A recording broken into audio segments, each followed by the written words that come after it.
Saya hanya melompati tembok, tapi saya malah menjatuhkan bunga sekolah yang dicintai oleh 40 pria di sekolah ini, Sun, ke tanah.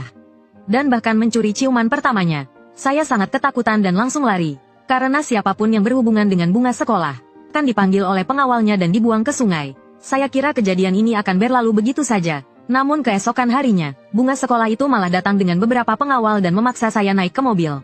Pelajaran mandiri hari ini sangat penting bagi saya, jadi saya tidak bisa terlambat. Jika tidak, beasiswa semester ini akan benar-benar hilang. Saya melihat jam, hanya tersisa 6 menit. Dengan kecepatan saya saat ini, sepertinya terlambat sudah menjadi kepastian. Saat itu, pandangan saya jatuh pada tembok di sisi barat sekolah. Namun tingginya jauh lebih tinggi dari tubuh saya. Saya tidak bisa menelan ludah dengan susah payah. Tembok ini mungkin mudah untuk dipanjat, tapi melompat turun akan sulit. Jika saya terjatuh dan terluka, itu pasti akan sia-sia, tapi hanya ragu beberapa detik. Saya memantapkan hati dan menggigit gigi. Sudahlah, tidak peduli lagi.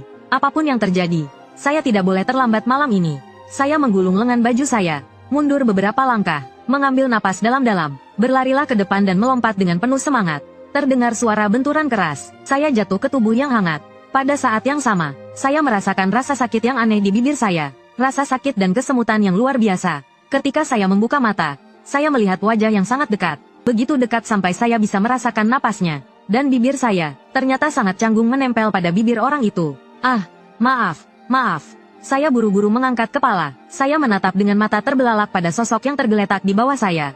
Saya terdiam sejenak. Saya juga tertegun sejenak. Kamu adalah bunga sekolah, Su Qingsui. Gadis itu dengan marah menatap saya. Kenapa kamu tidak turun dari tubuhku? Oh, maaf. Wajah saya tiba-tiba terasa kaku. Dengan panik saya merangkak turun dari tubuhnya. Anak ini terlihat cukup bodoh. Baru saja dicium paksa olehnya. Entah apakah saya akan tertular. Dia berkata, siapa namamu? Menerobos tembok sekolah. Apakah kamu tahu bahwa kamu melanggar aturan sekolah? Maaf, saya tahu salah. Maafkan saya, Ratu Sekolah. Saya ada urusan, jadi saya pergi dulu. Saya melihat Ratu Sekolah yang sangat marah. Saya takut dia akan melapor. Setelah mengatakan itu, saya langsung lari. Anak nakal, jangan coba lari. Suara marah terdengar di belakang saya. Saya berlari lebih cepat. Ratu Sekolah menatap saya dengan wajah marah. Gigi-giginya berderak. Anak nakal, kamu akan menyesal. Saat pelajaran malam, saya sangat cemas. Namun sampai pelajaran selesai, saya tidak melihat siapapun datang untuk membuat masalah. Saya diam-diam menghela napas lega. Mengingat kejadian sial hari ini, saya diam-diam memberi pujian pada diri saya sendiri. Untungnya saya cukup pintar, tidak memberitahunya nama saya. Jika tidak, Ratu Sekolah akan melapor ke kantor kepala sekolah. Itu akan sangat buruk. Tidak hanya beasiswa saya hilang, bisa saja saya akan dipanggil untuk dihukum di depan sekolah. Memikirkannya saja sudah menakutkan. Saya tidak akan berani mengambil risiko.